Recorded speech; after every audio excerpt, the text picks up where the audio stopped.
Let us begin our Dhamma discussion tonight by paying respect to the Buddha, reciting Namo Tassa Bhagavato Arahato Samma Sambuddhassa. Namo Tassa Bhagavato Arahato Samma Sambuddhassa. Namo Tassa Bhagavato Arahato Samma Sambuddhassa. Namo Tassa Bhagavato Arahato Samma Sambuddhassa.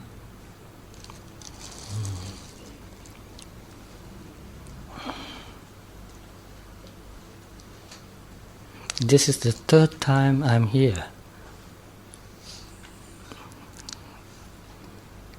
I hope there are some old friends here. We met before. Are there anybody here?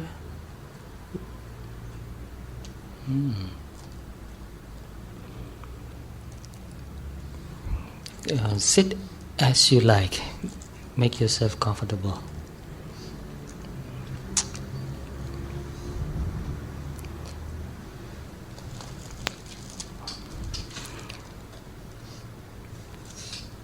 I see some of you have got books, notebooks to take notes. That's very good. I've got my notes too.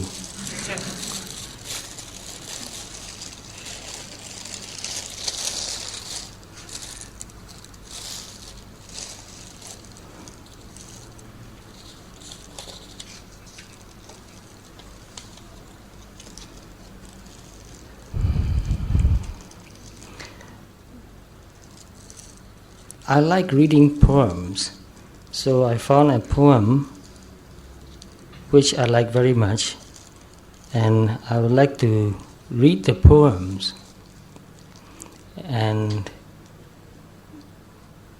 tell you what I think about it, and you also try to understand in your own way how you want to understand that poem. The title of the poem is very good. It is called Solitude.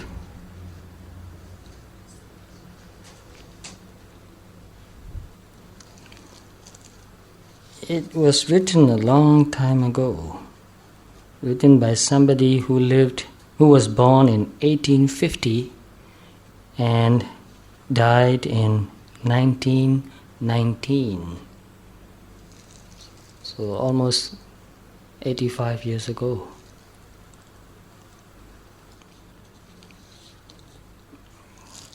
And some of you may have read this poem, or at least part of this poem, because this poem is very popular. And the first line is, "Laugh and the world laughs with you." How do you like that? Laugh and the world laughs with you. I know some people who laugh a lot. Everybody, especially my friend who is sitting way back, she laughs for hours. So, laugh and the world laughs with you. The world means people.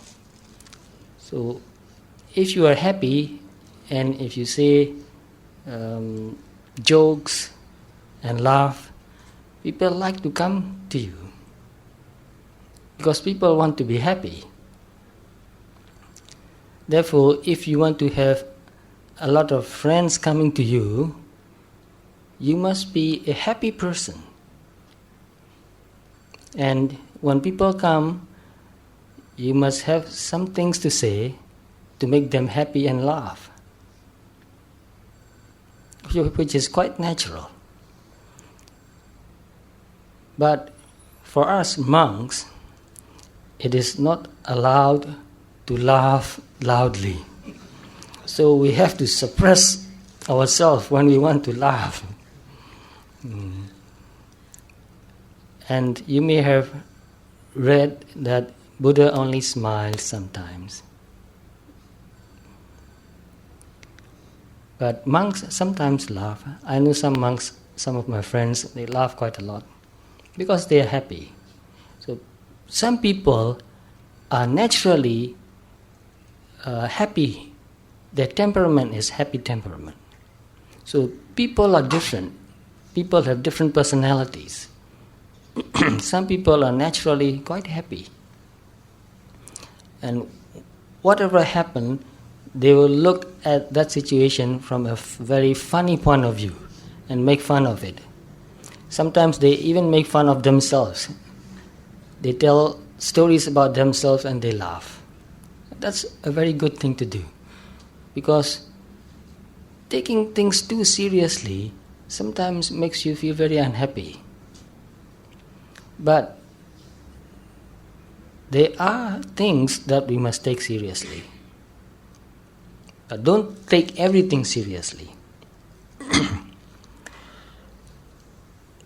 Today, where I am staying, we invited many other monks too, including the monk here, these two monks here, and one very old teacher who is 89 years old. And this is the first time he visited Singapore. He's visiting Singapore. And all of us were very happy to see him. Not because he laughs a lot, but he was just very calm and peaceful and relaxed and natural. I watched him very closely. I met him before. I went to his monastery in Myanmar, in Rangoon. So I know him quite well. And he is a friend of my teacher, very close friend of my teacher who passed away 2 years ago. So I watched him, and he was so calm and peaceful and relaxed and so natural. He was not acting. He was just being himself. He was not self-conscious. Although there were a lot of people around sitting and looking at him, he was not feeling tense or self-conscious. And while he was eating also, I was sitting opposite from the table and watched him eating too. And this friend of mine, he helped that old teacher eat his meal. And he put what is proper, what the teacher may like, in the spoon, and the old teacher took the spoon and put into his mouth. Just very natural. And just to watch him eating makes me feel very calm and happy. He was so kind, so natural, so gentle, so relaxed. So people like people who are peaceful, kind, and relaxed.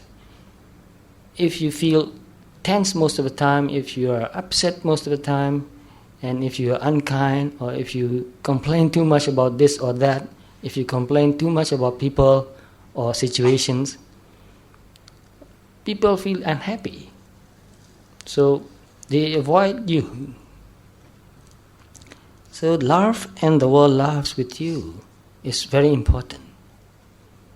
It means be happy.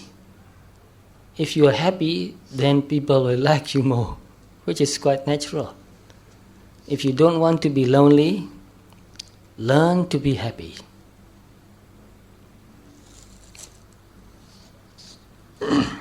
And in the Mangala Sutta, there is one point in Mangala Sutta.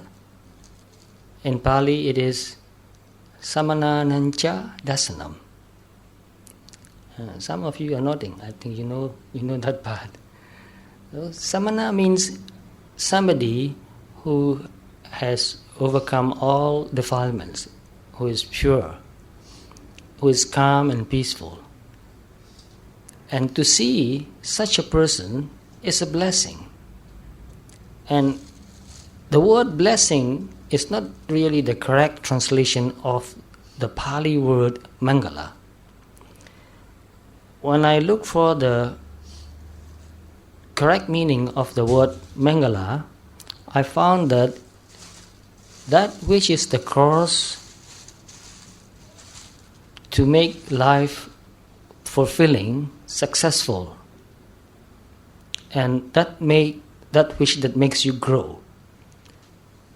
So that which makes you grow, that which makes your life fulfilling, is mangala.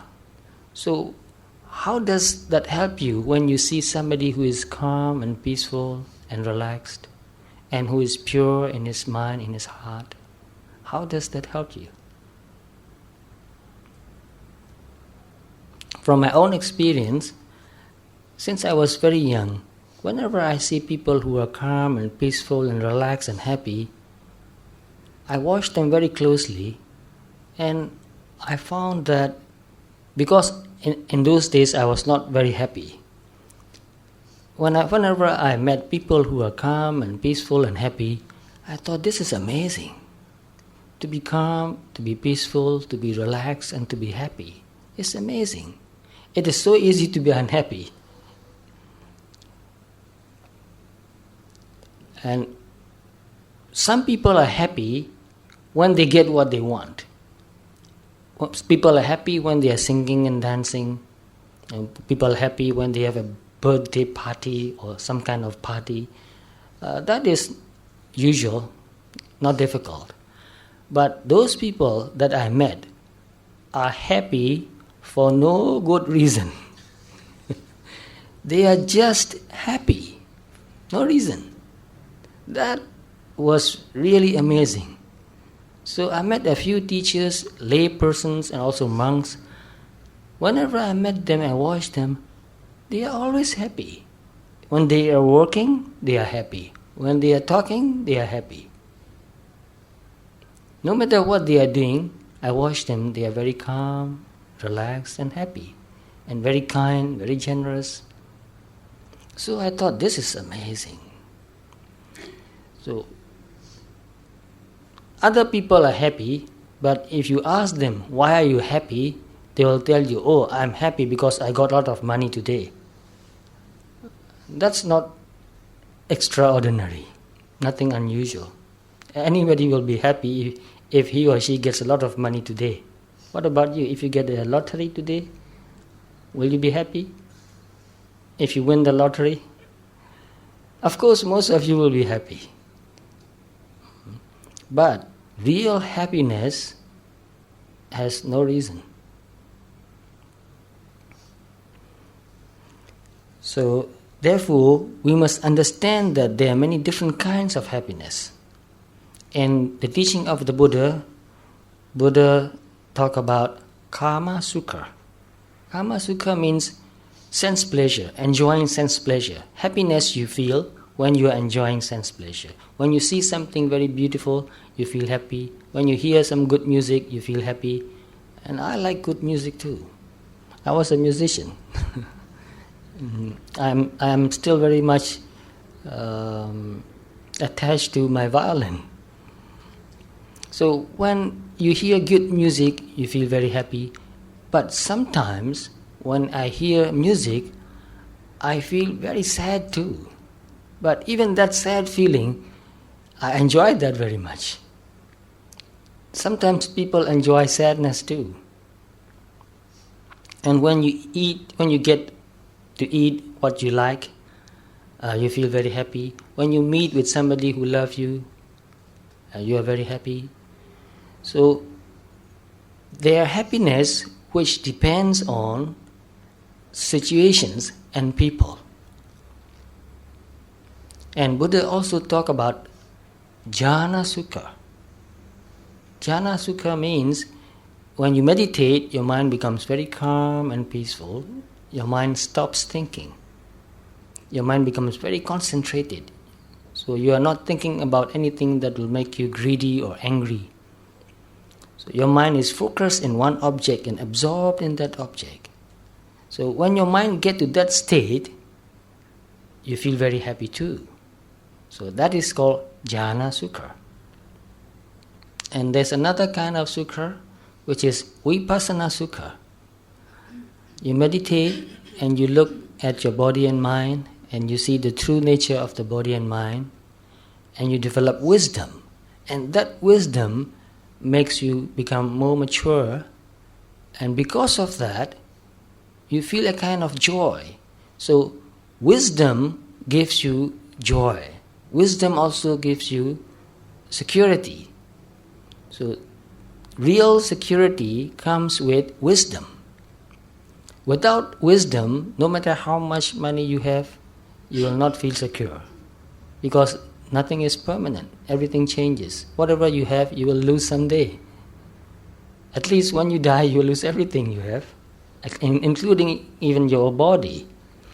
So when you practice vipassana, you develop wisdom, and because of that wisdom, you can accept anything. So because of that acceptance, you are more relaxed and peaceful and calm and happy. So that is briefly vipassana sukha. And when you attain enlightenment, that is called megha sukha and phala sukha. Because at that time, you can get absorbed into what we know as nibbana, the cessation of all phenomenon. So there are many different kinds of happiness, but most people only know the lowest level of happiness, karma sukha only. They want to see good things, which is okay. I like to see good things too. Good sceneries especially. And when you hear good sound, you feel happy. And I like to listen to birds especially. Birds are very happy. I never saw a bird which is depressed or unhappy. You listen to the birds and you feel that, oh, this bird is happy. Sometimes when I listen to the birds, I imagine myself the bird and feel how that bird is feeling when it is singing. So, normal enjoyment of sense pleasure is okay because it is not evil.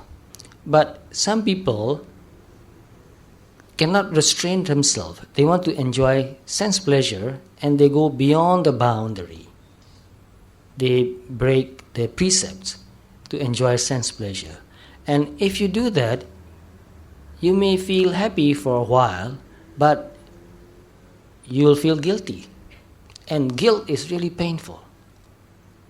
So to enjoy sense pleasure at the cost of your integrity, at the cost of the precepts, then you'll be unhappy.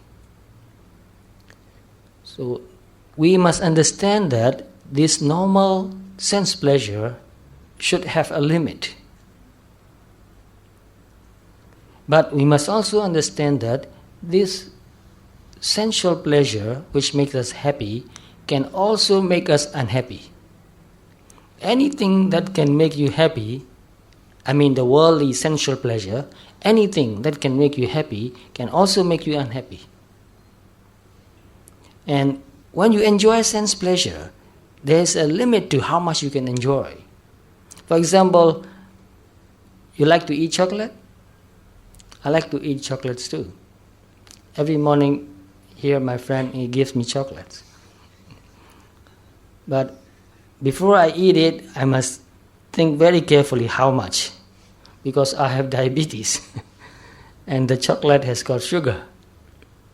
So I eat chocolate, it tastes really good. So I eat it mindfully, but I stop when I need to stop. There must be a limit. If I eat too much, what will happen? It will make me sick. So no matter how tasty chocolate is, if you eat too much, it will make you sick and it will not make you happy anymore. So any other kind of sense pleasure, like music, if you listen to music for a few minutes, well, it will make you happy. But if you listen to that music for the whole day, then it becomes very painful. So, for me, the best sound that I want to listen to is silence. Silence is really not a sound, but you can learn to listen to silence too. And this is very important. We must train ourselves to listen to silence. So when I was younger, even now, whenever I get a chance, I'll go into the forest, find a nice and quiet place and sit there and listen to the nature, birds, wind. Sometimes even the birds not singing, it was very quiet. No wind, sometimes very quiet. And I will sit there and meditate, and the mind also become very quiet. So it's quiet outside and it's quiet inside. When the two comes together, then you really feel quietness. You can really feel it. The mind becomes so quiet and peaceful. So sensual pleasure, if you enjoy too much, it becomes painful. But the kind of enjoyment or pleasure or happiness you get from meditation is quite different. No matter how long you meditate, your mind becomes more and more quiet, more and more peaceful, and you feel more and more joy. And it doesn't make you tired. Sense pleasure makes you tired. It has a limit.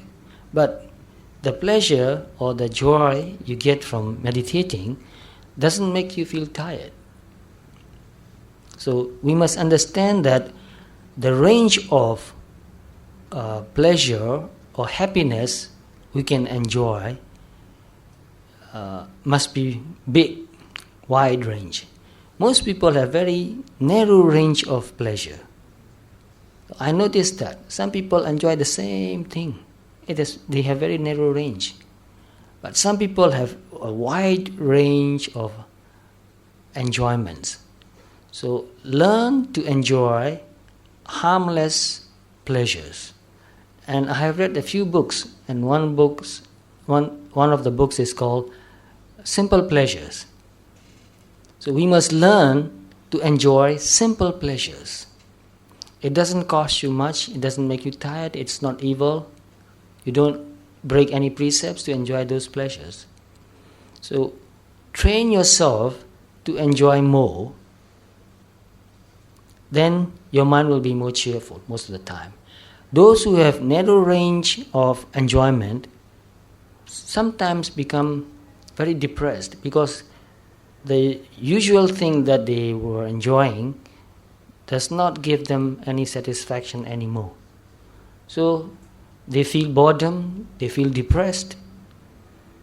So therefore, it is very important for us to learn how many different kinds of pleasures we can enjoy.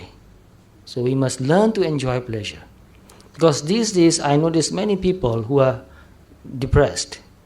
And when I ask them why they are depressed, or when I find out why they are depressed, I found out that they are not interested in many things.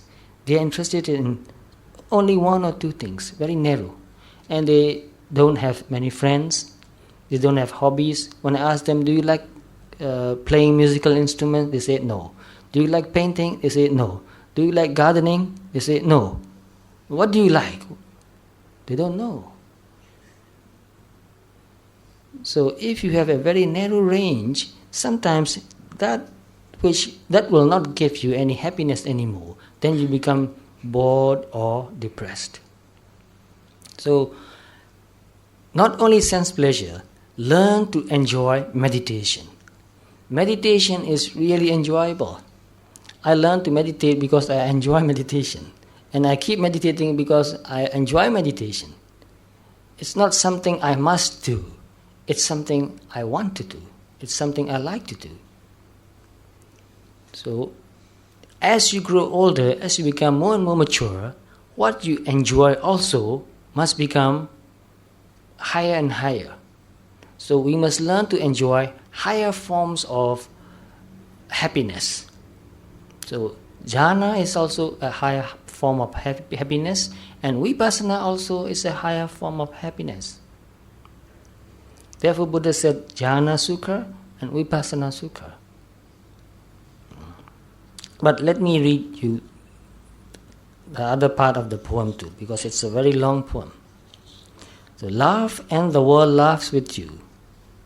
So if you have many friends, learn to be happy. It's our responsibility to be happy. Well, yeah, I have another thing here. Not only is there a right to be happy, there is a duty to be happy. How do you like that? Not only is there a right to be happy, we have a right to be happy. When you are happy, nobody can say that, why are you happy? You should not be happy. Nobody can say that. You have a right to be happy. But sometimes, strangely, some people feel that they have no right to be happy.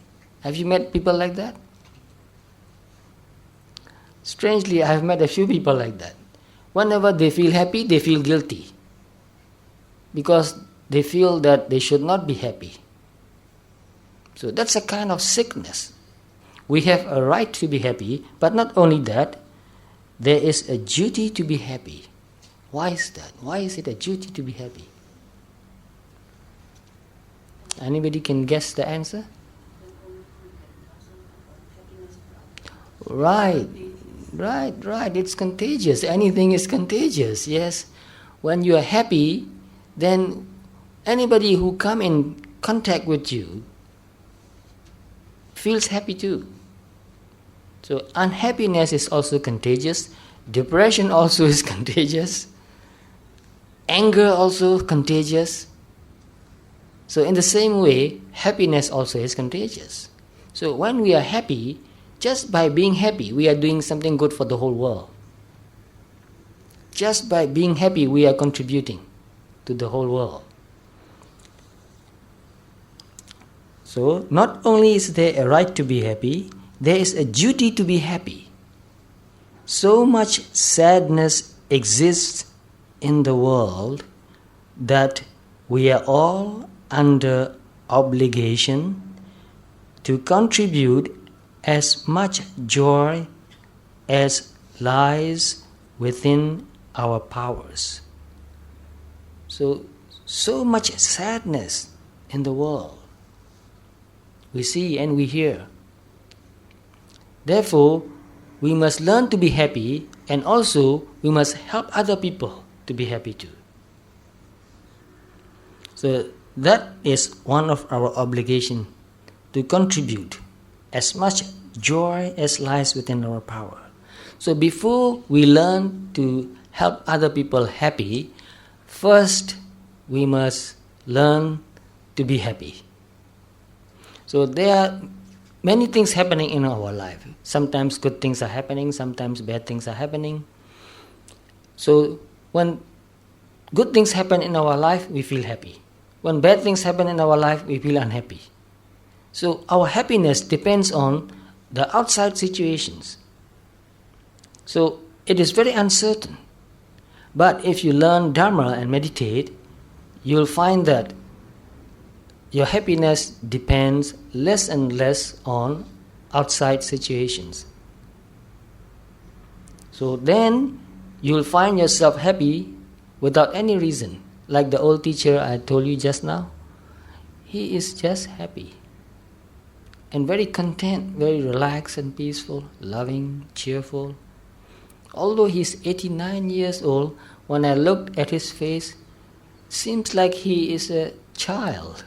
He looks like a child, 89 years old, so innocent, so calm and so relaxed. So we must learn to be like that.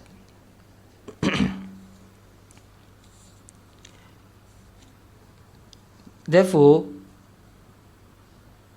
let me read this. Laugh and the world laughs with you.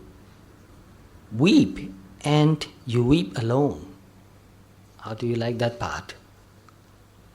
Weep and you weep alone.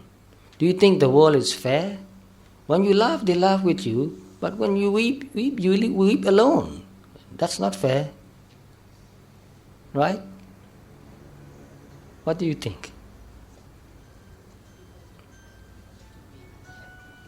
Yes, people don't like to be unhappy. So, I don't blame people for not weeping when I'm weeping. But actually, when I'm happy, I want to share my happiness with other people. But when I'm unhappy, I don't want to let people know that even. I will watch my unhappiness and learn something from it and overcome my unhappiness. So that's what meditation is about. Whatever you feel, you watch that and learn and grow and overcome that. So our teacher, the Buddha, taught us how to deal with unhappiness. So most of you must have read or heard Mahasatipatthana Sutta. Yes, some of you have read. So in the introduction part of the Mahasatipatthana Sutta, the first line, what is the first line of the sutta? This is the only way. Yes, that's right. In Pali, ekayano ayam bhikkhave maggo sattanam visuddhiya. To purify beings. For beings to become purified, this is the only way. So, for beings to become purified really means for the mind to become purified. This is the only way. Because of greed or anger or pride or envy or jealousy, we feel very unhappy. If we don't have greed or anger or envy or jealousy or pride, we won't be so unhappy. So it's the defilements. It's the greed, attachment, lust, selfishness, anger, frustration, pride, envy, jealousy. These defilements makes us very unhappy. So if we learn to wash these defilements and overcome these defilements, we will become very pure. Our mind will become purified. And when the mind becomes purified, it becomes very peaceful and very happy. So this is the only way for beings to become purified, for the mind to become purified. And soka pridevanam samate kamaya, to overcome sorrow and lamentation.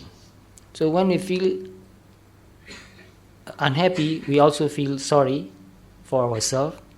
And when the unhappiness is too big, too great, we cry and we yell and we wail and we say, oh, how unfortunate I am. So even to overcome all that sorrow and lamentation, there is only one way. And that way is to be mindful, to watch our own mind and body.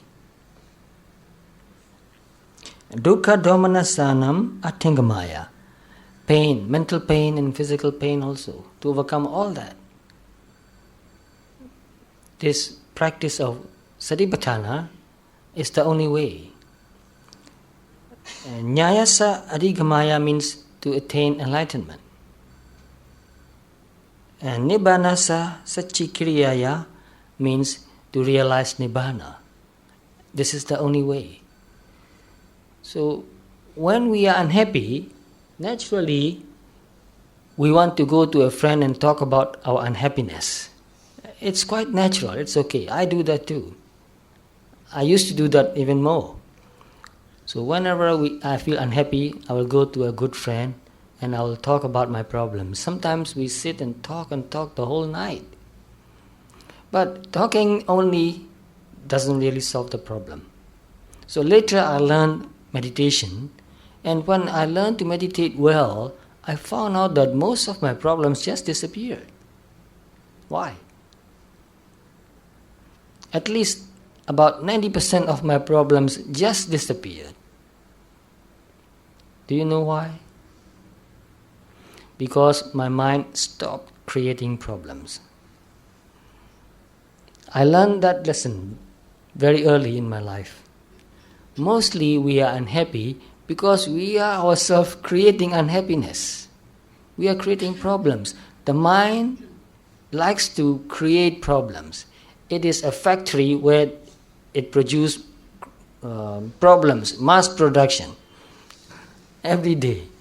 So when you learn to meditate and become calm and peaceful and develop wisdom, your mind stops creating problems. And this is very hard to believe, but do it and find out for yourself. Why do people who meditate become more happy and peaceful and cheerful? Why? They are just human beings like us. They have parents, they have children, they have husband, they have wife, they have friends, they have jobs. Well, they are just human beings like us. Why should they be happier? Because they don't create more problems anymore. They solve real problems, but they don't create imaginary problems. Most of the people create imaginary problems and they try to find imaginary solutions. Can you solve imaginary problems with imaginary solutions? You cannot, because your mind will create more imaginary problems. There's no end. But when you really learn to see what your mind is doing, when you become more and more aware of your thoughts, then you will see that you are thinking, and by thinking, you are creating problems. You are making yourself unhappy. And by talking about your problems, sometimes you make your family members and your friends also very unhappy. So we must understand that the defilements, the ego, creates problems. So when it cannot be happy, it will find something to be unhappy. Because in some cases, people get attention by being unhappy and sad. There are a lot of people like that. I know some people who are always telling that they will commit suicide. They'll tell their parents, I'm going to kill myself. They'll tell their brothers and sisters, I want to die. Because mostly they want attention, they want love, they want care. But to get that, they are using negative means. If you really want attention from people, be happy. People will come to you. They will listen to you. So we have good ways to get friends, to get attention, and we also have negative ways, bad ways to get attention too. But if we use negative means, negative ways to get attention, we hurt ourselves and we hurt all the people who love us.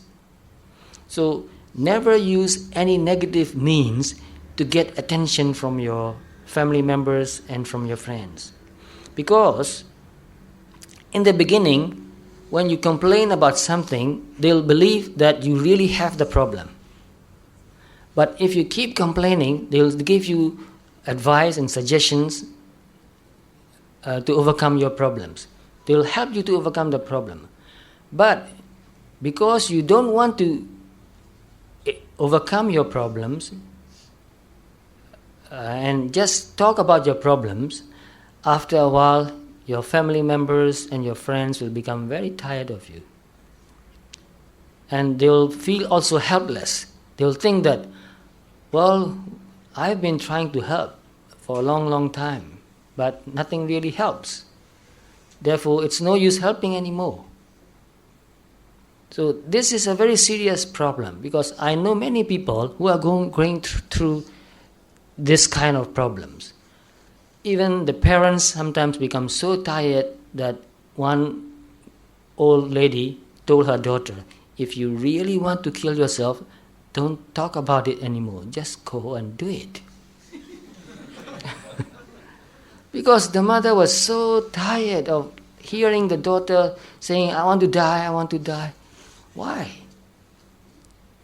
So this is a kind of disease we are causing ourselves. So before we learn to develop negativity, we must learn to develop positive ways to feel happy. And there are many positive ways to be happy.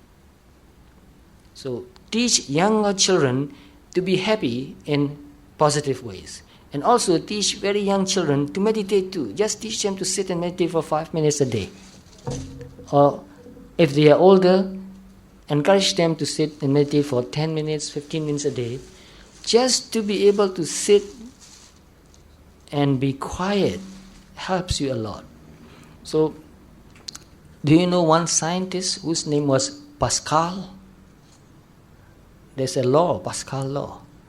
And Pascal said that just because we cannot sit in a room quietly, we are creating a lot of problems and we are unhappy. If you just learn to sit in a room alone and just be quiet for a few minutes a day, and if you can, a few hours a day, that will help you a lot. So we must learn to be quiet and still, just to be very quiet, and enjoy that too. So when I was younger, I was very experimental. I tried many experiments, scientific experiments, also meditation experiment. So I tried to sit very still, not moving at all. And just breathing in and out, paying attention to the breath, not thinking anything. So when the body and mind becomes very quiet and still, you feel very peaceful. That is very enjoyable. So whenever I had any problems, I will go up the hill, find a very quiet and peaceful place, and just sit there for a while. Let the mind become relaxed, let the body become relaxed and peaceful, and then meditate there for a few minutes. And I found out that after sitting there for 10 or 15 minutes, the problems didn't seem big anymore. I was able to cope with the problem. Sometimes I got a very good way to overcome the problem. So, there are many ways to overcome the problems, but one way to overcome the problem is to make your mind very quiet. Because when you are too agitated, you cannot find the best solution. When you are very agitated, for example, when you are angry with somebody, with your mother or with your father or with your husband or with your wife, if you keep the anger, if you are angry and you go and talk about the problem, you'll create more problems because you are reacting with anger. But if you learn to meditate and become very calm and quiet and peaceful, you will see your anger getting weaker and weaker, and it will disappear. And your mind will become calm and peaceful. Then at that point, at that time, you are more objective. You are not biased. And at that time, your ego is not working, but there is mindfulness and wisdom, which is really looking at the problem and trying to find the best solutions. So in some cases, you may think that, oh, it's just human. He made a mistake. He said something wrong. Oh, no big deal. Not a big problem. But when you are egoistic, when you have too much pride, whenever somebody says something that hurts you, you will take that as a big insult. You will not take that as a mistake. Oh, he just made a slip. He just made a mistake. You will not think that way. You will think that he said that deliberately to hurt me. He is a bad person. He is evil. He is doing that intentionally. But when your mind becomes calm and peaceful, you understand that people make mistakes. And even if that person, whoever that may be, who hurts you, you will see that he is not mindful. He is not aware of what he is doing. Therefore, he said that. So you are able to understand and sometimes forgive. And you will find a good way to negotiate about the problem so that both of you will understand each other better, and in the future there will be less problem. But if you react with anger, you create more problems. So Buddha gave us the practice of mindfulness to overcome all the problems. It's hard to believe that we can overcome all the problems. But if you really practice Satipatthana Vipassana, meditation, and contemplate or watch the body, the feelings, the thoughts, or anything that arises, you will see that it's just natural phenomenon arising and passing away. There's no being, there's no ego, there's no self. And when you get to that point, when you overcome this ego or self, then problems become not important anymore. We take problems too seriously because we think that there's an I, there's the ego. So ego makes the problem bigger. When you are not egoistic, then you can see that problems are not so big. You don't take things so seriously. So, weep and you weep alone. How do you think about that? Do you want people coming and weeping with you when you are weeping? How many people do you want? Well, sometimes when one of our parents pass away, we feel very unhappy and we weep, and all the family members get together and weep. Well, it's okay for a few hours, and get over with it in a few hours. Don't go on weeping and weeping and weeping for months and months and years. It's no use, it's useless. And people will think that you are not really feeling it, you are just acting it. So when you are really unhappy, it is necessary to go and discuss about your unhappiness with a good friend who is wise. So how do we call a good friend in Pali?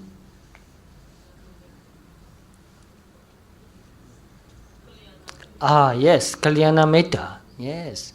So Kalyana Metta is a good friend, and we call him a good friend because he understands Dhamma and he practices Dhamma. He has some wisdom.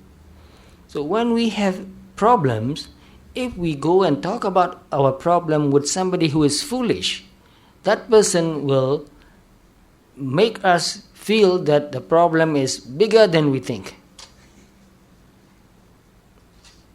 He will not help us to find the problem. He will just make us feel that the problem is really big. But if we go and talk with another person who has learned Dhamma, who meditates, and who has developed wisdom, he or she will help us see that the problem is not that big. No problem is really big. So I read another book by one American doctor, psychologist. I forgot his name, but I remember the title of the book. He said, "Don't sweat the small stuffs." Anybody heard of that book? Yes? And what's the second part of the book, the title?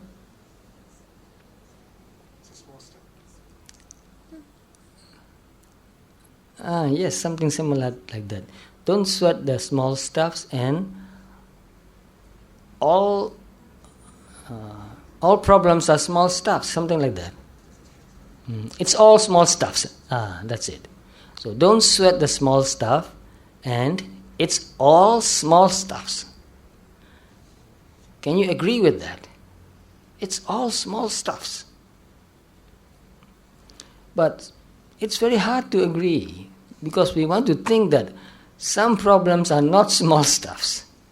Some problems are really big stuffs. But if you learn to meditate and develop wisdom, you will see that even dying is small stuff. Really, some people face death very calmly, very peacefully, with courage. Sometimes even with cheerfulness. Some people I know died very cheerfully, very peacefully. For them, even dying is small stuff. But for some other people, every small problem becomes so big that they cannot find any solution. So, how big or how small a problem appears to you depends on how mature you are. How mature you are by practicing Dhamma. By practicing and seeing that everything is impermanent and there's nothing that will really give you permanent satisfaction, and there's no ego, there's no control. Everything arises and passes away depending on conditions. So when you see these three characteristics very deeply and accept it, when you really see it, you accept it. When you think about it, it's difficult to accept. But when you really see it in your practice with wisdom, automatically, because you see with wisdom, that wisdom see that this is the truth. And because you see that as a truth, you accept it without even thinking about it, which means you have no resistance to accepting the reality, the truth. Most of us have resistance accepting truth, accepting reality, because we want things the way we want them to be. We just imagine. So when we develop wisdom, we don't imagine anything anymore. We see things as they are, and we are accepting. So that is maturity. To accept that which is true is maturity. To accept that which is inevitable is maturity. So how big or how small any problem appears to you depends on how mature you are in your practice. So therefore, when you are mature, and sometimes when you have problems and you feel unhappy, you don't cry anymore. There's a problem, okay, you'll find a solution. And when it cannot be solved, you'll say that, okay, there's no solution, just accept it. So, weep and you weep alone doesn't become a problem anymore. So, for the sad old earth must borrow its mirth, but has trouble enough of its own. When we have problems, we want to cry and we want other people to come and cry with us, but people won't do that. They will not come and cry with you because they have their own problems.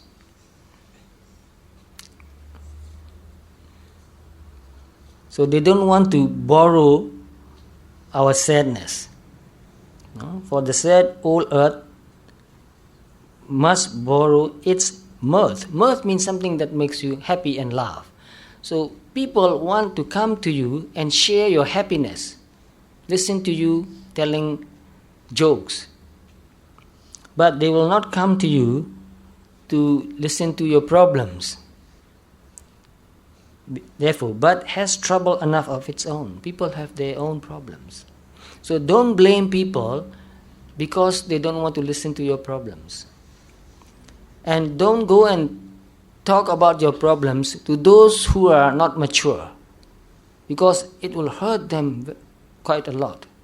If you talk about your problems, for example, if you are a parent and if you have big problems, if you talk about your problems to your children, the children will listen to your problem because they love you. They'll feel very unhappy, but they will also feel helpless.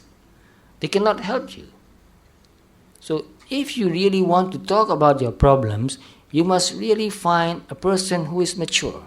And in the West, they have psychotherapists where you go, to whom you can go and talk about all your problems. You can cry if you want to cry, but you have to pay $100 an hour.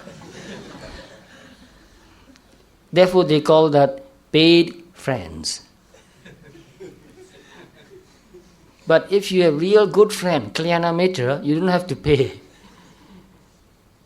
You can go and ask for advice. But that friend, because he is a good friend, he is a Kalyana Mitra, because he has practiced Dhamma, he will not cry with you. He will listen with you with compassion, with calmness, and he will give you good advice. Sing and the hills will answer. Oh, I met one lady here in Singapore many times when I went to walk in Jurong, Bukit Batok Nature Park. And many times I saw her and heard her singing. And whenever I saw her and heard her singing, it made me very happy. And just yesterday or the day before yesterday, 2 days ago, we met her again and we greeted her. Because she is such a happy person, just to see her makes us happy. So sing and the hills will answer. So in the Bukit Batok Nature Park, there's a cliff. They took part of the rocks away and they made a pond there, very beautiful pond, and there's a beautiful cliff. If you sit near the cliff and you sing, what will happen? You'll hear the echo coming back to you. So, sing and the hills will answer means that you will hear the echo. Sigh means S-I-G-H, sigh. When you feel unhappy, you take a deep breath and you just let out the breath. That's sigh. Sigh, it is lost on the air. You will not hear an echo. It will not come back. It will not answer. It is natural. So whenever we feel something unhappy, we must learn to look at that unhappiness. At first we will feel that I am unhappy. But if you keep looking a long time, you will see that there is no I, but there is unhappiness. Unhappiness is real, but there is no I. It's the mind thinking about a problem, thinking about something, some situation which the mind is not satisfied with, which the mind cannot accept. Therefore, the mind gets unhappy. So unhappiness is natural. And when you can see that this is just unhappy mental state without an I, it is easier for you to work with it. So whenever any problem becomes attached with ego or I, it becomes too big. But whenever you can see that there's no I, there's no ego, but there's just sadness, it is easier for you to work with that sadness. So when we practice vipassana, we learn to watch everything that happens in the body and in the mind as a natural phenomenon. It is real, it is natural, but there's no ego involved.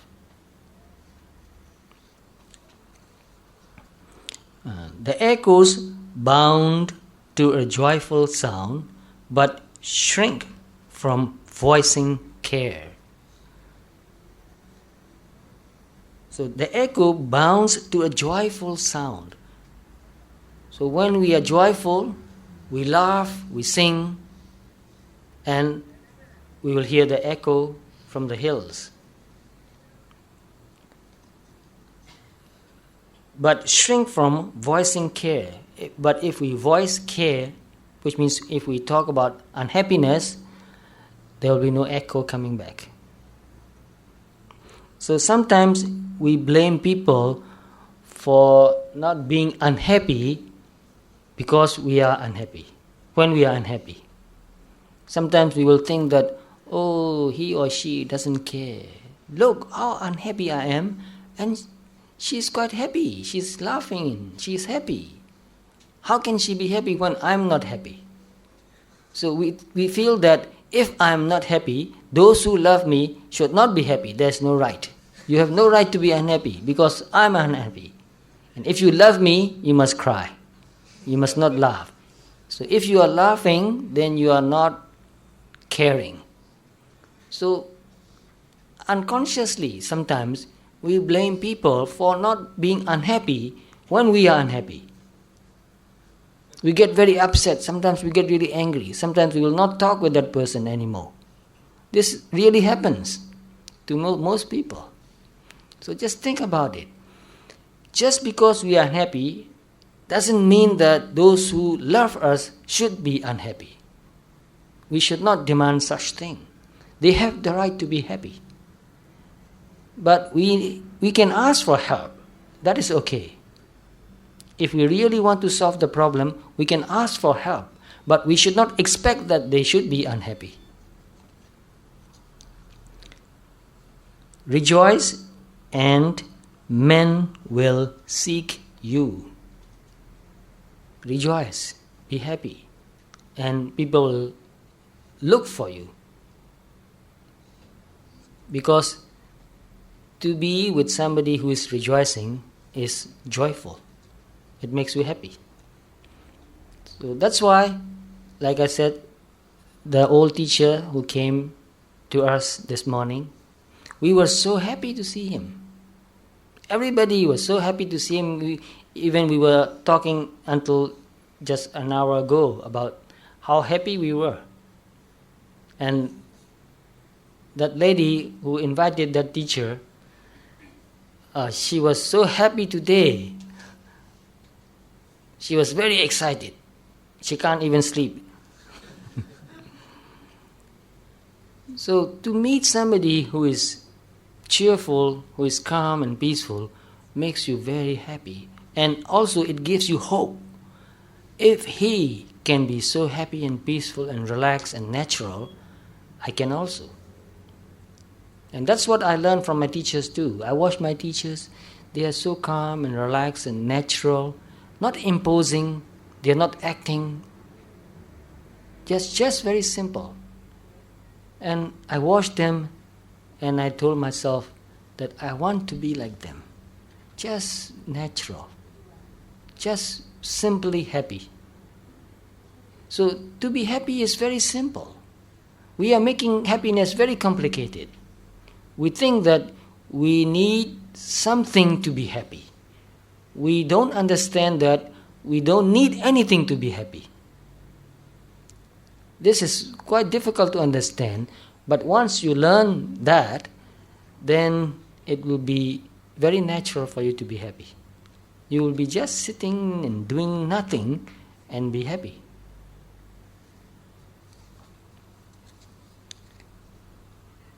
Rejoice and men will seek you, grieve and they turn and go. So if you don't want to be lonely, you must learn to work with your own problem, to work with your own sadness, and to overcome that by practicing Dhamma. There's no better way to do that. They want full measure of all your pleasure. People want full measure of all your pleasure. If you throw a party and people will come and eat and drink, and they'll sing and dance, they'll be very happy. But they do not need your woe. W-O-E, woe. They do not need your woe. So we should not blame that people don't need our sadness. We should not blame that people that they don't need our woe. This is natural. So do you want to give happiness to people or do you want to give unhappiness to people? What do you want to do? We want to give happiness, yes. So if we want to give happiness, we must learn to be happy. And when we are unhappy, we must learn to find the best way, a good way to cope with that unhappiness and to overcome that happiness. And Buddha gave us this way, the only way to overcome pain and sorrow and unhappiness. Be glad and your friends are many. Be sad and you lose them all. Friends are terrible.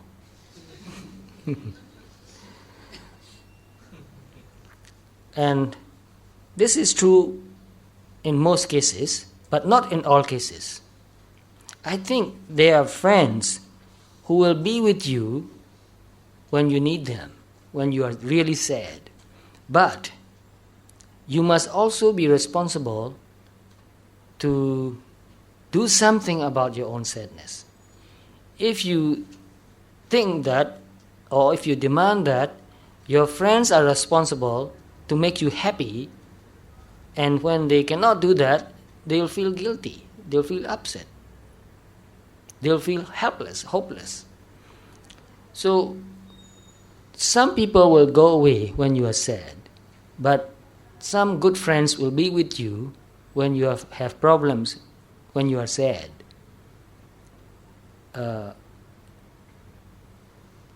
One condition only you need. You sincerely want to work with your problems.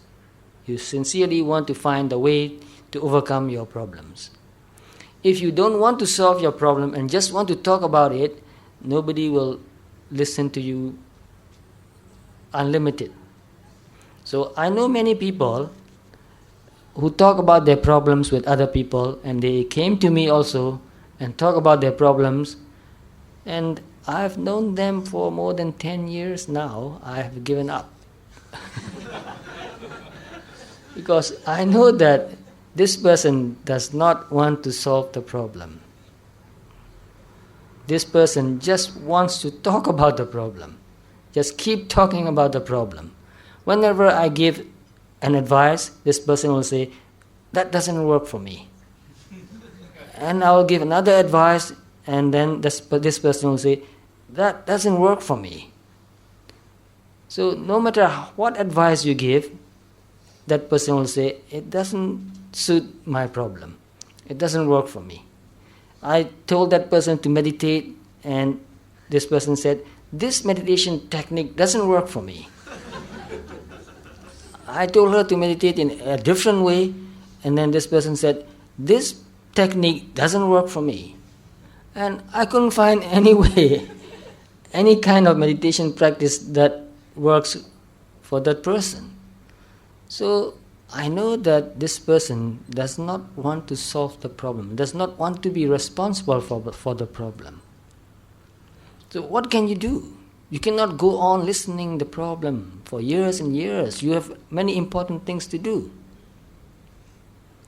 So we must understand that when we have a problem and we don't know how to solve the problem, it is all right to go to another person who is wiser, older, more mature, or who has similar problem before and who have solved the problem, and ask for advice.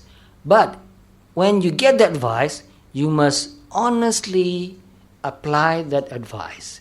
Work. So if you really take the advice and try your best honestly to solve your problem, maybe sometimes it will solve your problem. But if that advice doesn't solve your problem, you can go and discuss the problem again. And if the person see that you are really honestly working with your own problem, he or she will find another way to help you solve the problem. But if you go on and on doing like that, that person, your friend, will find out that you don't really want to take responsibility.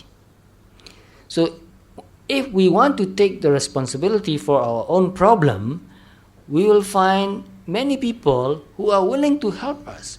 People like to help people. But only if their help really affects you. Which means when you ask for advice, when you ask for help, and you get help and advice, and you get well, you get better, then they are very happy that they have helped you. But if you don't take responsibility, they will stop helping you. And it's not their fault.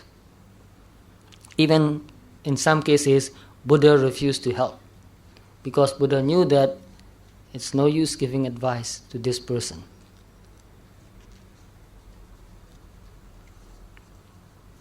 Be glad and your friends are many. Be sad and you lose them all. There are none to decline your nectared wine. Nectared means sweet, like honey. So,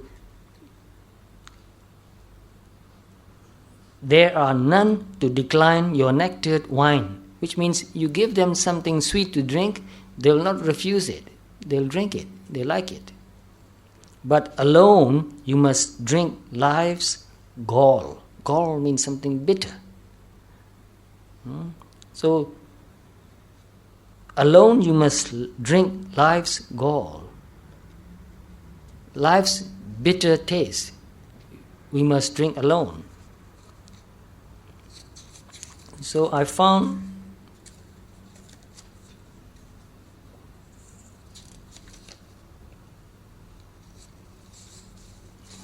where is that?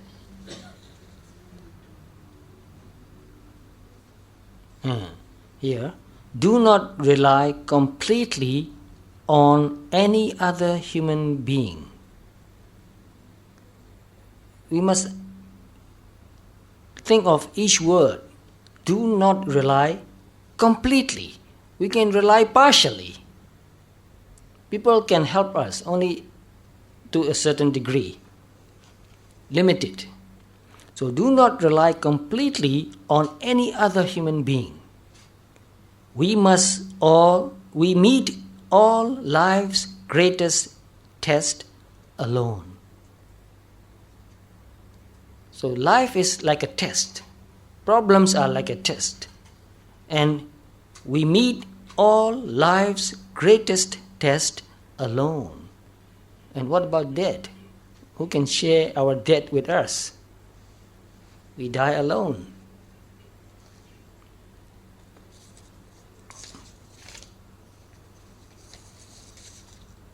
Feast and your halls are crowded.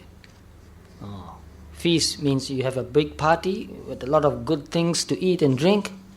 Then your hall will be crowded. Fast and the world goes by. Fast means not eating. So if you have nothing to eat and you are fasting,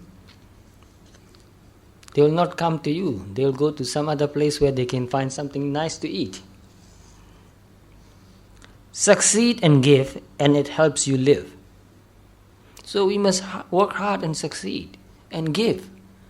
Even as a monk, we have to work hard to learn Dhamma, to practice Dhamma, and then we give the gift of Dhamma. So each of us must learn to do something well, to succeed. And in that way, we can help other people to learn and to succeed too. So if you are a teacher, you can help your students to learn. If you are a doctor, you can help your patient to get well. And if you are a monk and you have learned Dhamma and practiced Dhamma, you can teach other people to practice Dhamma. Succeed and give, and it helps you live, but no man can help you die. No man can help you die. We must die alone. We must learn to die. So practicing meditation is learning to live and also learning to die. It's one thing. Learning to live and learning to die are the same. So if you have learned to live well, you have already learned to die well. So if you want to live happily, learn how to die well. And if you learn to die happily, learn how to live well. Those who have not learned to live well will not die with happiness. So some people who have lived their life fully, who have developed all their good qualities, and when the time comes for them to die, they accept death. They know that it's part of life. Dying is part of life.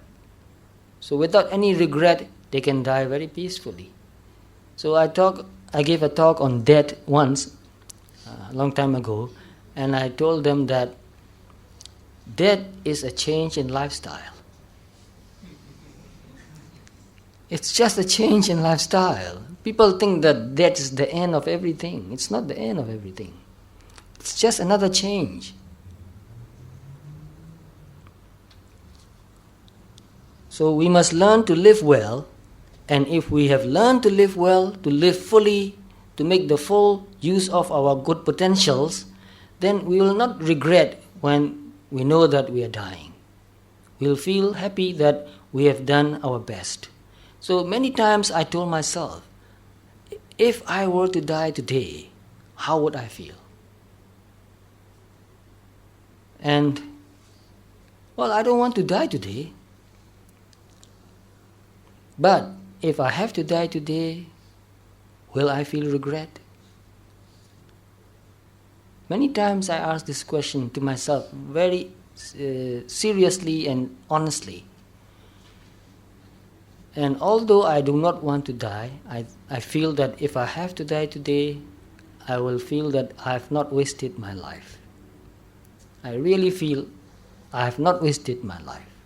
I have learned, since very young I have learned a lot, and I have learned Dhamma, I have practiced Dhamma, and that is not the end of everything. So even if I die today, and because I have not finished my practice, I will go on practicing in my next life. I believe that, because I practiced in this life. I learned to practice Dhamma in this life, and in the same way, I will learn to practice Dhamma in next life. So I will keep practicing. So life is just a change in lifestyle. Maybe in next life I will live a different lifestyle. In this life, my lifestyle is the lifestyle of a monk. There is room in the halls of pleasure for a long and lordly train. Train means a long line of people. So lordly means very grand. So there is room in the halls of pleasure for a long and lordly train. So in the hall of pleasure, when you walk, there will be many people around you and behind you walking with you. But one by one, we must all file on through the narrow aisles of pain. But when we are in pain, each of us must walk alone. So that's the end of this poem. So these are things that we must go through in our life. So these are also lessons. Every difficulty, every pain, every loss in our life is a lesson for us to learn and grow, to accept and also to let go. So practicing Dhamma is also learning to accept and also learning to let go. So if we have learned that, the sooner the better. So after we have learned to accept, after we have learned to let go, then living life becomes an easier game.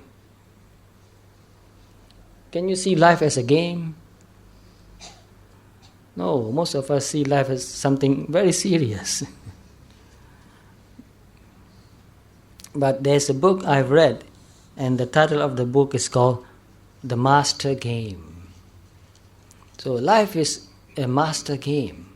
We must learn to play it well.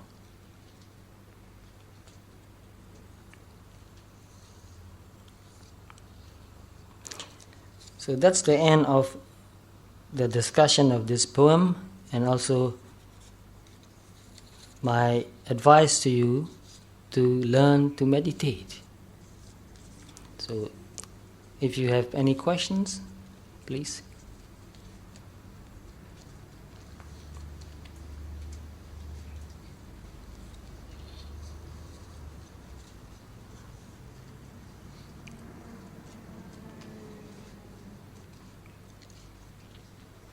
Yes?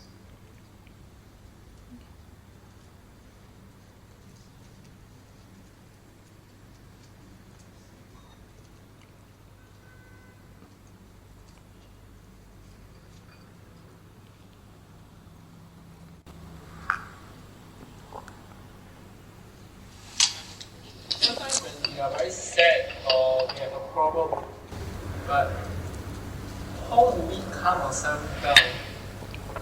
I just think down. Sometimes the mind just keep on thinking of problem and but once we know, we can be out of the state. But when we are in it, it's very hard to be out of the state. Right. That is quite natural. Just a state of happy and unhappy state. Mm-hmm. But once we are in it, sometimes it's hard to get out of it. Get out of it. Yes. This is quite natural. I know what you mean. But once you know it, it's very simple. But when you are in it, Mm-hmm. it seems to be stuck in it. I have learned to work with such situation quite naturally. So when I was younger, when I was in my teens, like any other people, I had a lot of problems. Problems with my parents, problems in school, and also my father passed away when I was about 15 or 16. I had a lot of difficulty. I had to work. I had also to go to school. And there were so many problems. Sometimes I got very unhappy and depressed. Sometimes I read a good Dhamma book. Because I like reading, I have read many books. I know a lot about books. So sometimes I have many books, so I'll take one book and read it. Sometimes just reading a Dhamma book gives me a very clear understanding of how to see the problem and how to work with the problem, how to cope the problem. So the easiest way is to read a good Dhamma book. That's my experience. And another way of getting out of that kind of problem is, like I said before, to go and talk with somebody who is mature, who has practiced Dhamma and who is practicing Dhamma. Because that person can very gently guide you. And you know that this person is calm and strong.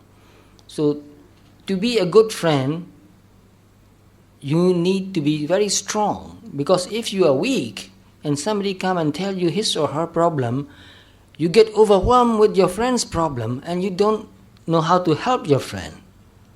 So, like a doctor, doctors are not allowed to operate on their own family members.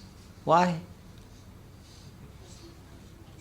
Yes, because you are emotionally so involved that you cannot stay calm. When you are operating, you need to be very calm.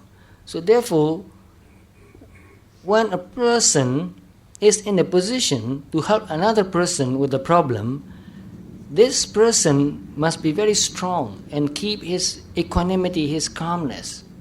So when you have a problem, choose the right person with whom you can discuss about the problem. The right person. If you go and talk about your problem with the wrong person, you will get into bigger trouble.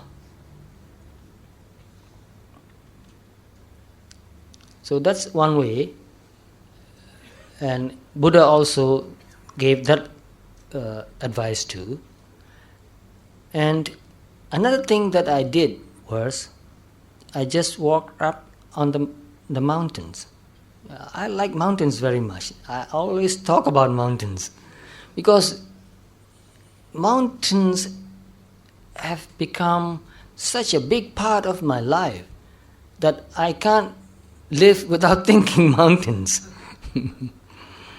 So wherever I go, I'll climb mountains. I've been to Korea last month, and just 2 weeks ago, I came back from Korea. Korea is more than 70% mountains. So I climb many mountains. So since I was very young, whenever I get some time, I'll climb mountains.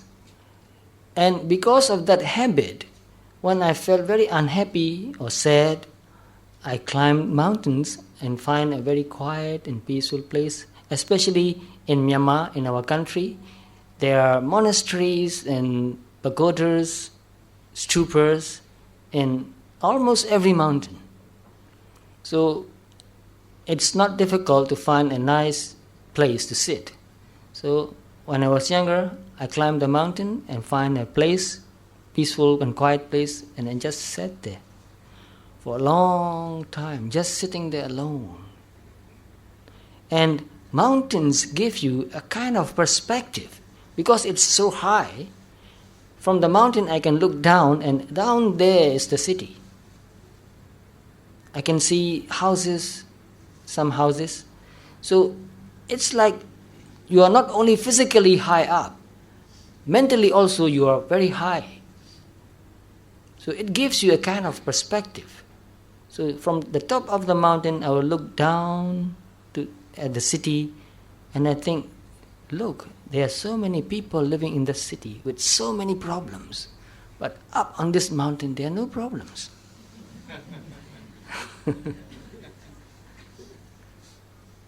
It's hard to talk about it, but I felt it very deeply. Where does the problem come from?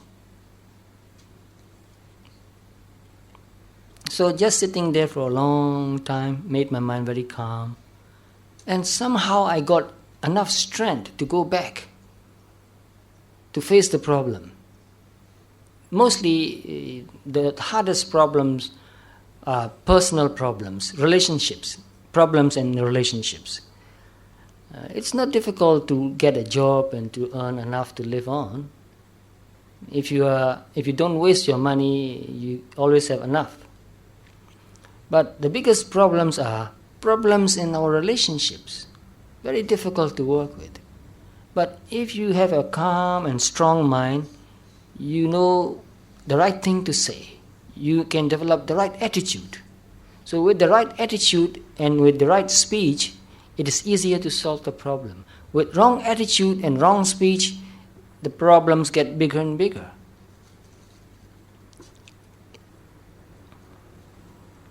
And later, when I learned to meditate, I found out that that's the best way to deal with the problems.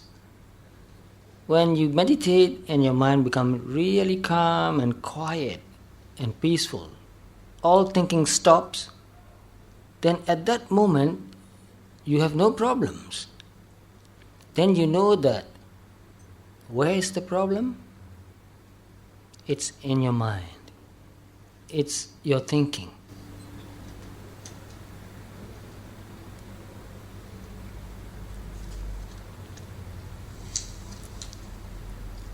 Yes. It's a great blessing that you are here with us tonight.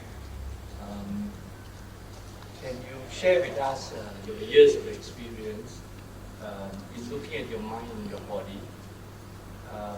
Just like fire is hot and sugar is sweet, what is the true nature of our mind?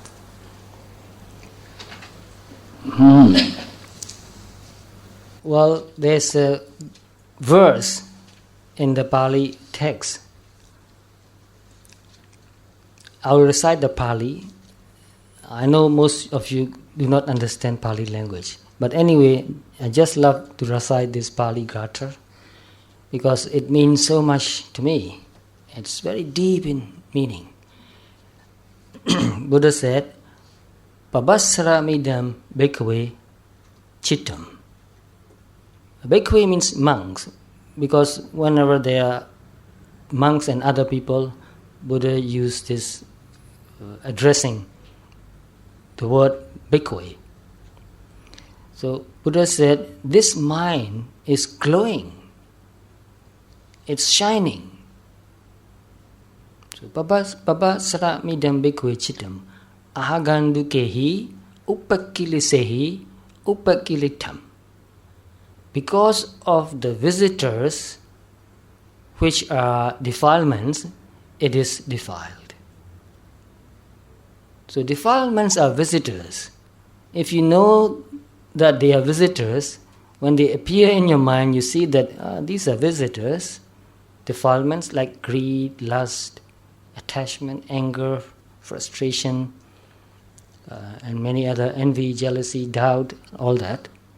If you can see these as just visitors, agandu means visitors, then it is easier for you to let go. Because we identify with greed. I want. When you think that I is you, yourself, and you want that something, it is very difficult for you to overcome greed. But when you can see greed as just greed and nothing more, it is very easy to overcome greed and let go. And if you really need something, you can find a proper way to get what you want. So even greed has a limit. When you are wise, and when you want something, you find a proper way to get it. But when you are not wise, when you are foolish, when you want something, you don't think of whether it is proper or not. You just go and get it anyway. So with wisdom, you can work with greed or anger or envy or jealousy and overcome all that. And after you have overcome all these defilements, at least to a certain degree, you'll find yourself becoming happier and lighter and more peaceful. So the true nature of mind, according to this Kata, is that Pabasramidam bhikkhave chittam. This mind is pure and glowing and bright. We can learn to develop that kind of mind. When there are no visiting defilements, by its own nature, it is calm and peaceful and pure and bright. In Sayadaw, where is this Kata found? I learned it a long, long time ago.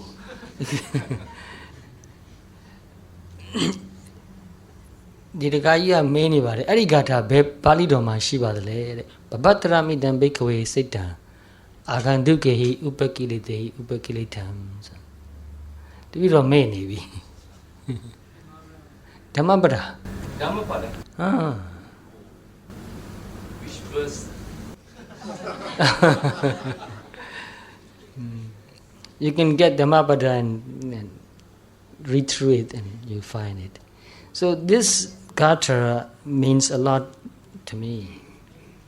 Because I believe that naturally we are good. Sometimes we do things that are bad, but that doesn't mean that we are bad. I think naturally we human beings are noble beings. We love goodness, we have goodness. We only need to acknowledge that and develop that goodness. And the more we develop our good qualities, the happier we will become. And the more freedom we will have. So, to be free means to develop all our good potentials, to develop all our spiritual potentials. Mostly people talk about freedom. When they talk about freedom, they mean political freedom. And it is very important too. I understand that very well. But although there are people who are living in countries where you can do anything you like, and you can even cheat and get away with it, that doesn't mean that they are really free. So real freedom happens when you have developed all the good qualities you have. So there's a simile that I've found which I like very much. When a seed becomes a tree, it becomes free. When a seed remains a seed, it is not free. So the seed of goodness, we are born with all the seeds of goodness. Many seeds: loving kindness, compassion, truthfulness, honesty, mindfulness, concentration, wisdom. Many good qualities we are born with. But most of us have never really planted the seed and make it grow into a big tree. So they remain seeds. So if we want to be free, we must grow all the good seeds we have.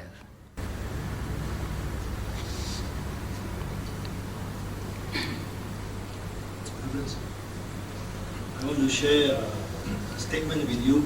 Yes, Then please. maybe with your insight, you can expound this statement and see how we can benefit from here. Yes, please. Something about the state of mind, loneliness.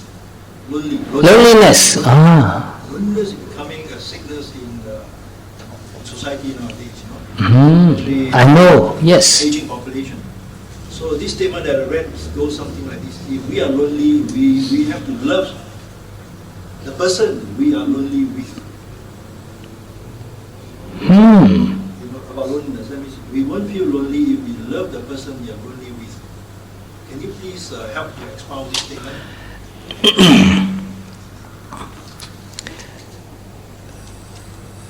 In the first place, do you agree with this statement? Yes. What you mean is, even when we are with other people, we still feel lonely sometimes. Sometimes we are alone, we also feel lonely. Yes, sometimes we are alone and you feel lonely too. So, even when we are with many other people, in our family sometimes we feel lonely at home. And why do we feel lonely? Loneliness is a problem. This is true. I know that it is becoming bigger and bigger. And because of loneliness, people do many things to overcome that or to cover that. So why do people feel lonely? I noticed that especially people who live in big cities are feeling more lonely. I know I've traveled to many different places, and those people who are living in small towns or small villages are less lonely. I don't mean they are not lonely, they are less lonely. But people living in big cities are more lonely, and especially those who are very rich. Why? In small towns and in small villages, people depend on each other. They work with each other. They cannot be totally independent. Life is connected and related. They are not self-sufficient in a way. They cannot ignore their neighbors. They have to learn to live with their neighbors, work with their neighbors, and share what they have with the neighbors and help the neighbors. For example, in small villages, I've noticed that when somebody is repairing his house, many people will come and help him repair his house or build his house. And or somebody pass away, the whole village will come to do whatever they can to help the family. So people share their life with other people. So they are not totally independent. They don't have freedom in a way, but they are related with each other. And because people have common experience, whenever they have something or a problem, they can talk about their problem with their family or with their neighbors. So people can understand each other, understand each other's problem and help each other too.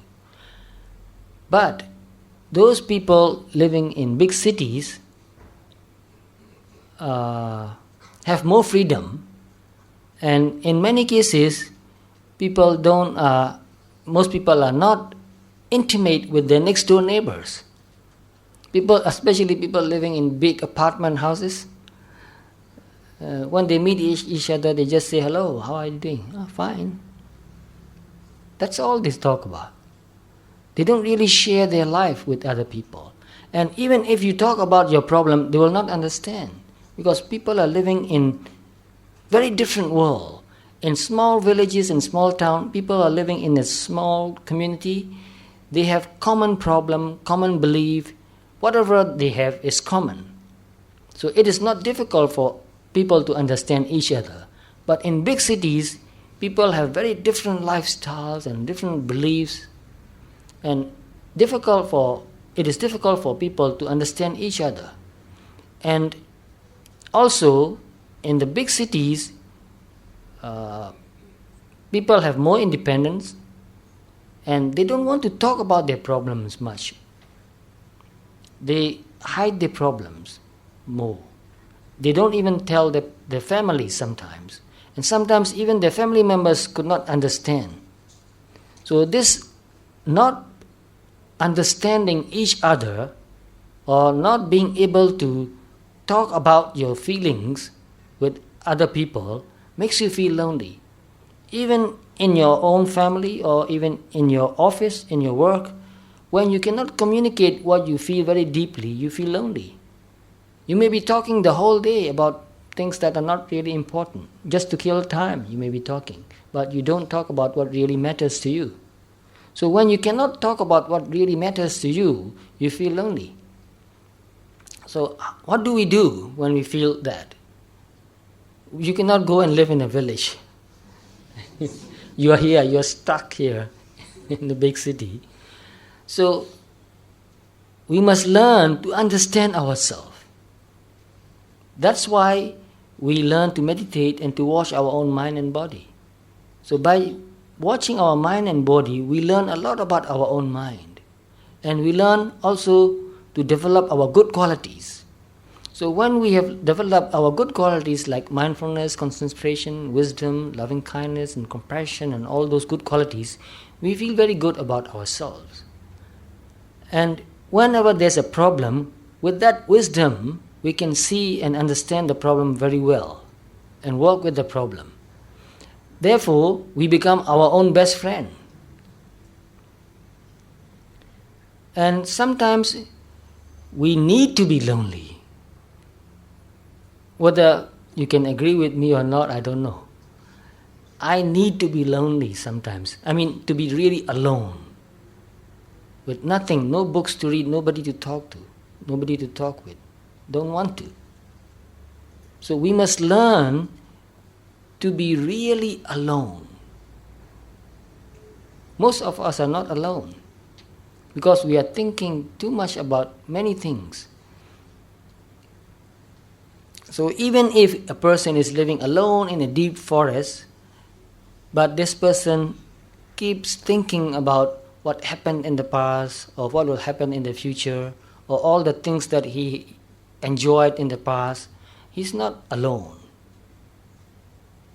But when you stop thinking about the past and about the future, when your mind becomes really quiet, then you're really alone. And if you learn to love that kind of mind, then it's not a problem for you to be alone anymore. You love it. It's very useful for you. Necessary. If a person who don't meditate, friends who don't meditate, how to apply by saying the word love the person you're lonely with? How to love the person, that means loving ourselves when we're lonely. How to apply this loving ourselves? You know what I mean? Yes. How can we apply by loving ourselves the person? Okay, let's say we know how to meditate. We can sit quietly and meditate. But for a person who doesn't meditate, we cannot tell him to meditate. So in the worldly sense, how we tell the person to love himself? How? Oh, yes, I know your question. And before answering your question, I want to mention a few things about meditation. When we use the word meditation, it seems like most people have the idea that it is something very difficult or very unusual for people to do. But from my perspective, from my understanding, meditation is our nature. It's a natural part of being human. And there are many different forms of meditation practice.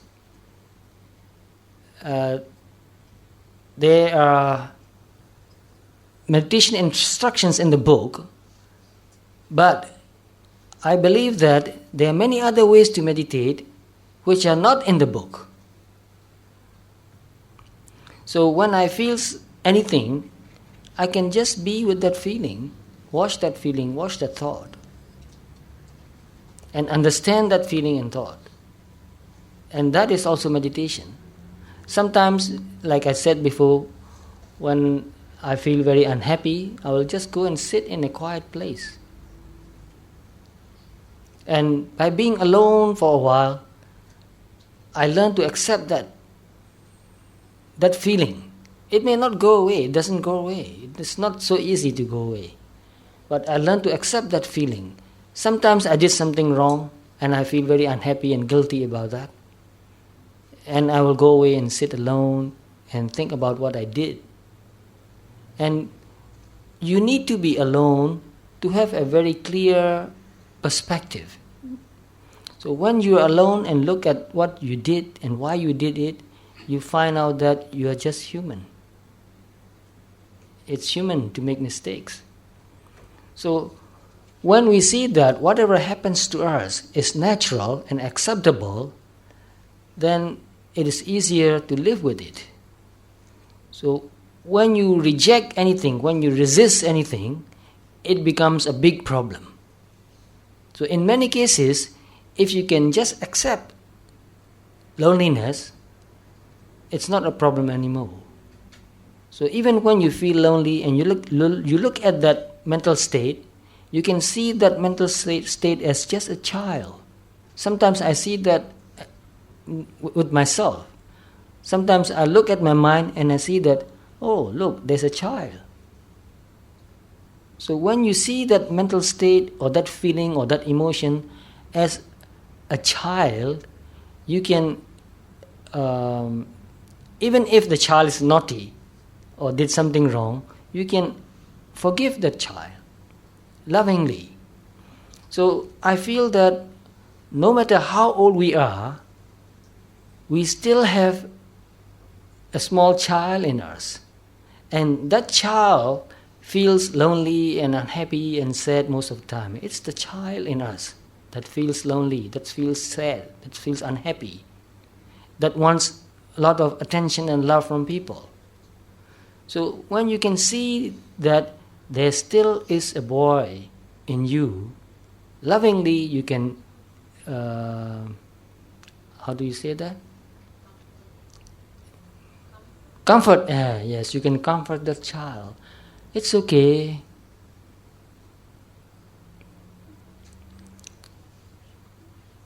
So there's a psychological theory which is called transactional analysis. Have you heard about that? No? Yes? No? So somebody heard about that. So in that theory, they say that we have a parent in our mind. And we also have a child in our mind. And I think that's a very good way to see it. Very practical and natural way. And very beautiful. When you can see it that way, things become easier to understand. Sometimes we have our own mind punishing us. Nagging. Oh, you have done something wrong. You are naughty. You are bad. Wash that mind. That's our parent. Sometimes there's a child that is wanting attention. Look at me. Even when you have done something good, you want people to know. Look how well I did.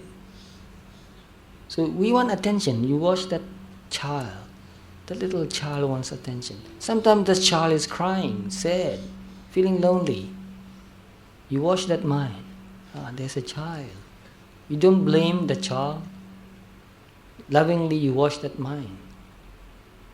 So if you want to know more about how to work with this problem, try to find this book, Transactional Analysis. Transactional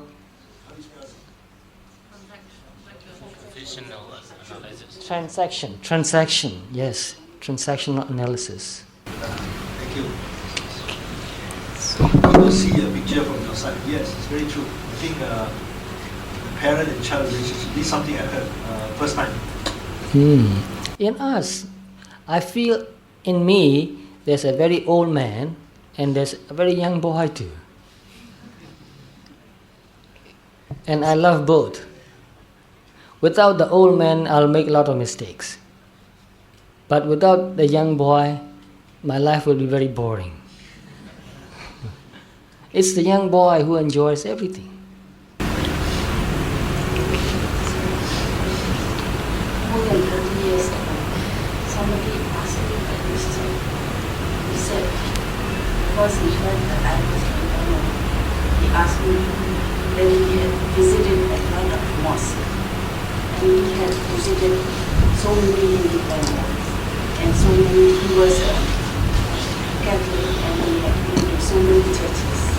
But when he went to Burma, whether he went to a monastery or whether he visited children of God, he said he felt a serenity and peace of mind. Why was it so? I could not explain it to him. Many people said that. I've heard many other people said that. Whenever they went to Sri Pagoda, They felt very happy.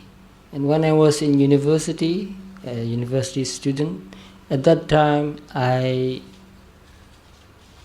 declared that I had no religion. Since I was very young, I did not have a religion. I was only learning to find out more about religions. But many times I will get up very early in the morning at about 3, sometimes 4, and I'll walk to Sri Tikon Pagoda. It is a long way. I don't know how many miles, 5 or 6 miles. A long way to walk. And I like walking very much, especially early in the morning. So I got up very early in the morning, 3 o'clock or 4 o'clock, and walked to Sri Tikon Pagoda. And I arrived there very early when there was not many people there. In those days, they did not lock the gate. There was no gate. But these days, now they have gates and they lock the gates. So I went to the Sri Tikon Pagoda early in the morning, and then I sat and meditated for a while. Even though I did not call myself a Buddhist, I still meditated since I was 16. I started meditating. And whenever I went to Sri Tikon Pagoda, especially in the morning, I felt very calm and peaceful. So the environment affects you very much, especially a place which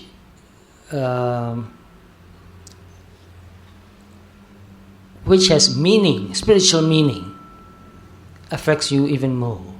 So Sri Tikon Pagoda is a shrine actually of Buddhist relics.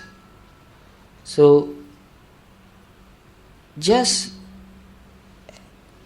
because there is Buddha relics in this shrine has a very important spiritual meaning, because we know that Buddha was very wise and pure.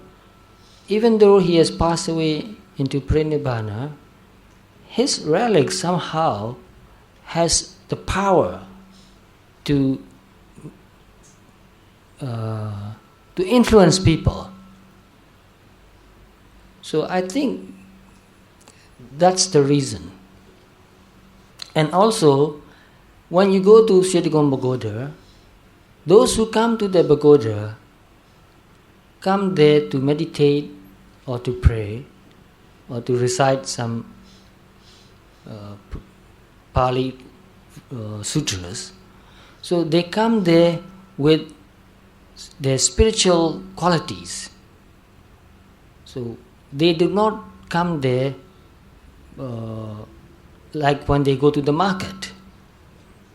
So the motivation for them to come to Sri Tikon Pagoda is not greed, not anger. It's devotion. It's to express their love and kindness and gratefulness to the Buddha, and to meditate and to cultivate spiritual qualities. So these people's mental states also affects you. And even then, even when there are nobody at all in that place, because this place has been so saturated with that kind of spiritual qualities, when you go there, you feel very calm and peaceful. And you expect to be calm and peaceful too.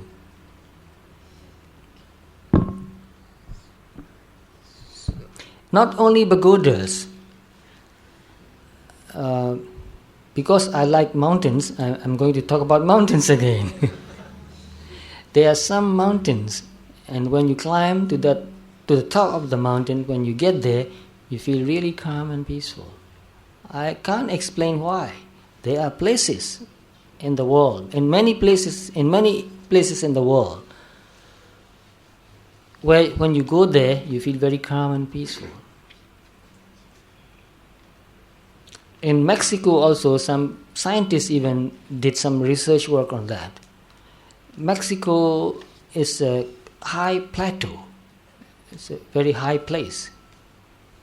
And Mexicans also have very profound spiritual practices. And one psychologist, a very famous psychologist, maybe you have heard of him, Carl Gustav Jung, he went there. And he felt that, in his book he wrote about that, when he went there, he felt very calm and peaceful. So maybe the place itself has some influence on people's mind and body. And also because in old traditional Mexico, they practice some kind of meditation. They teach even young teenagers to meditate. To become a man, first you must learn to meditate. So they have a kind of an initiation ceremony. I think we need to revive that kind of practice again. To become a man, first you must learn to meditate. If you have not learned to meditate, you are not a man yet. You are not a grown-up. Yes, I really take it very seriously. You see, many of my friends told me, I talk with many younger people, and I encourage them to learn to meditate, to pay attention, to be mindful, to whatever they feel, they think. So gradually they learn to meditate, and when they come to the point when they can see their mind very clearly, and they are mindful, and they know that they are mindful. So to be mindful is one thing, to know that you are mindful is another thing, which is a step higher.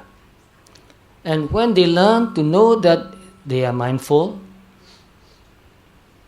they came to me, and with great excitement and happiness they say that now I know when I'm mindful, I know that I'm mindful. And when I know that, then I feel that now I am a human being.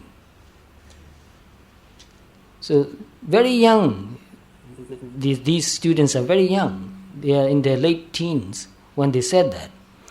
So this is not my word. These are not my words. These are their words. They say that when I know that I know, when I'm mindful and I know that I'm mindful, then I feel like I've become a human being. So this is very important. Mindfulness is our unique human quality. Animals don't have that quality. Only human beings can be mindful. But most of us never develop that qualities. So, to be mindful means you have developed spiritually very high. And to know that you are mindful is even a step higher than that. So animals cannot do that. And not all human beings do that, although they can if they try, if they practice. So you will feel for yourself when you become mindful and you know that you are mindful, you will feel a kind of energy, a kind of power in your mind to know that you are mindful. To be mindful of mindfulness gives you strength, gives you a kind of power, gives you courage, gives you clarity. And it really makes you a human being. So most of us are only potential human beings, not really developed. So, excuse me, it's getting late, so can we have the last question for Sayadaw? Oh. Yeah, before we close the session. Can I take the last question? Yes, yes. No, I'll ask the last question.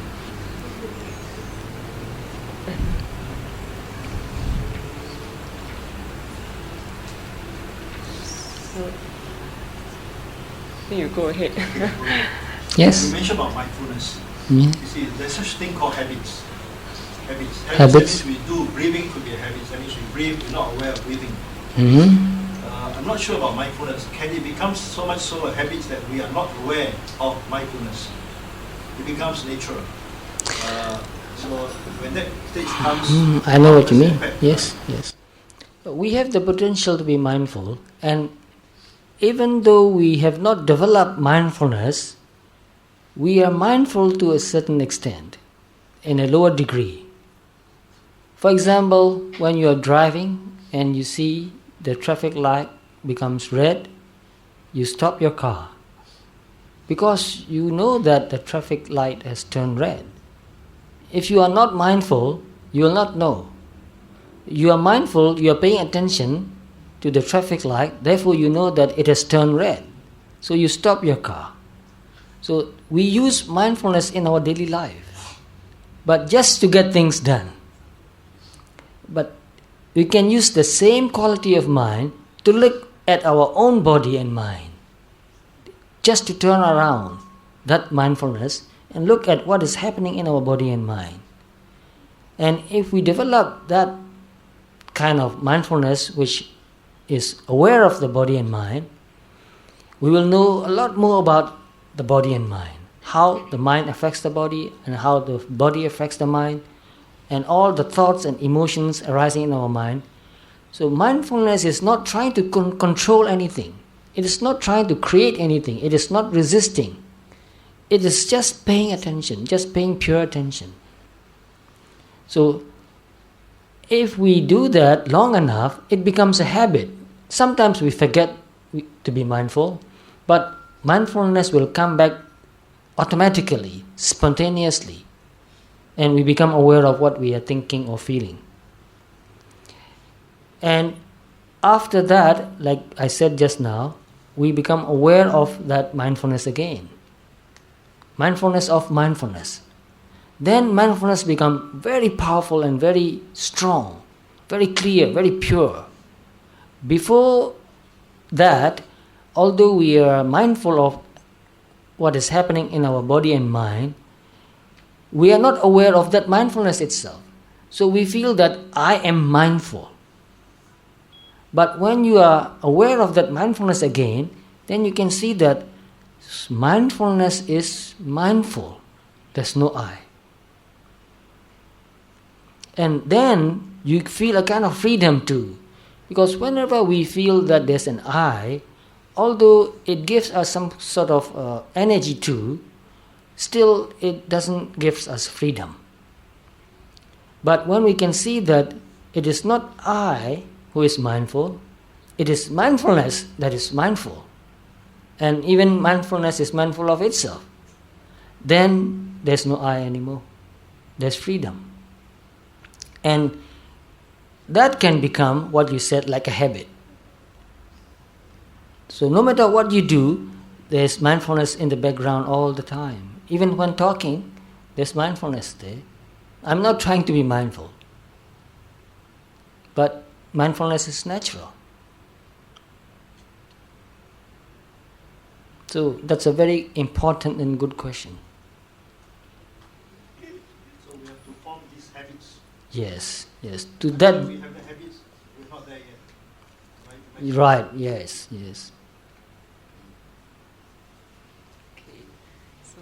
So thank you, Sayadaw, for giving us the Dhamma talk tonight on coping our problems and to meditate to improve ourselves. And next, one announcement. Next Friday we have this Dr. U Dhamma Piya to give us a talk here at 7:30. So we'd like to see you next Friday. Okay, that's all. Sadhu, sadhu, sadhu.